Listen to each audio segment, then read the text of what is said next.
What's going on, beautiful people? It's your boy Orlando Success. So I was watching a video on Altcoin Daily the other day, and he had brought a crypto expert, somebody's been investing in Bitcoin for years. And I honestly agree with damn near 100% with everything my man's saying, such as the possible bull run or Bitcoin going all the way under like $13,000. And his charting is exact same that I technically do. So I love it. We're going to watch a clip, come back, watch the second clip, come back. But before we do, have to say what's up to today's sponsor, which is Moomoo. They actually extended their promotion all the way into August 7th, so you can actually get 6 free stocks right now just by depositing $1, and you can get up to 10 free stocks just by depositing $2,000. Let me know in the comments which ones you get. I use their newsletter that tell me all the type of news that's going on. That's why I produce so much content, so you might as well sign up. Check them out. $0 fees, free level 2 data. Thank you, Moomoo. Let's get right into it, y'all. Agreed, but I think the market still seems very fearful. So what are your just general next price targets for Bitcoin?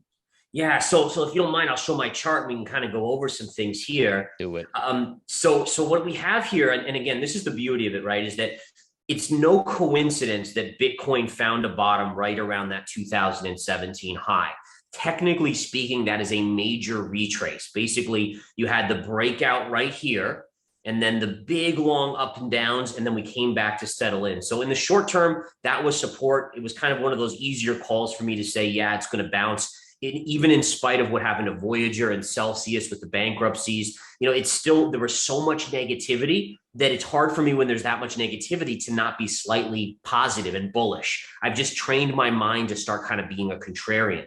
So what we've seen here is this kind of choppy sideways action, slowly moving up. I'll show you the coolest chart here. So if we bring up a parallel channel and we just connect the recent lows, I want to show you what happens. If we extend that up, you basically connect the recent highs right here, right? High pivot right to here. And what that tells you is that right around 25,000, you're going to start running into a little bit of resistance, 25,000, 25,500. And interestingly enough, if you look at the Terra Luna collapse low, that happens to be right up in that same range. So expect some trouble for Bitcoin. I'm not saying it's going to fall back and collapse back down from there, but I think 25.5 is my short-term price target. And then after that, if it can get through 25.5, you have a good shot at going to about 28 to 30,000, 28,000 here. You can see all these little, like, kind of this sideways action. What that is it's creating this kind of resistance point. So if price trades up into that, it's going to slam into it, and it's going to have a lot of trouble getting out of that range. And let me just explain the psychology of this. And I hope you don't mind, Austin, me kind of going off on these tangents. Please do it. But what happens the reason why this is now resistance is because psychologically back then you had a lot of people buying, right? That's when you go sideways, it tells you there's an equal amount of buyers and sellers. So there are a lot of new buyers that were kind of taking a stab right here, and it broke down. So all those people are underwater in their trade. And the reason why it's resistance is when the price comes back to that level, those people are finally like, thank goodness I'm break even. Thank goodness, now sell. I'm just done with this and I'm going to get out, right? And that's why. So that selling pressure should come out there. So the bottom line is I am still bullish on Bitcoin near term, but I expect 25.5 to be resistance. If it can get through that, 28,000, 30,000 is kind of my upside secondary target there.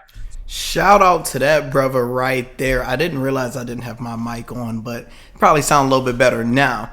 I agree with everything. When I read charts, that's exactly how I read charts. I just decided when I made this channel to basically break down crypto on a simple level instead of nerding out and breaking down charts. You got a bunch of people that do that, and you can watch them. But completely everything he said, where you have a resistant level, where you got Bitcoin, because if you just look at the charts, it really show you. So exactly where he said right about 25, that's that resistant level. Could go back down, and we're about to see what he talk about when he say it can possibly go back down. So that was a positive. Let's go to the negative part of it. You're going to see inflation at 15, 20%. So they can't do that.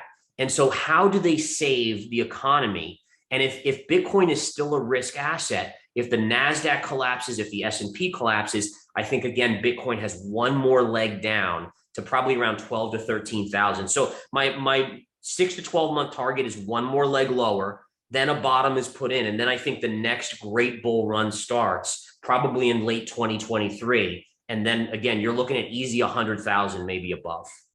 So you don't think sub 10K Bitcoin is in the cards in the most probable sense? Anything's in the cards in your opinion? I'm hoping it's not. This is the worst case scenario, right? And this is the one that has Bitcoin going down maybe as low as 3,500, but let's hopefully, try not to talk about it too much. But basically, if you look at the .com bubble, which the similarities are eerie, like for instance, just a couple similarities. When Bitcoin was topping out last year, we had this February, it was known as the crypto Super Bowl. We had so many crypto Super Bowl ads. If you go back to the .com era, just before the collapse, it was known as the .com Super Bowl. All these things.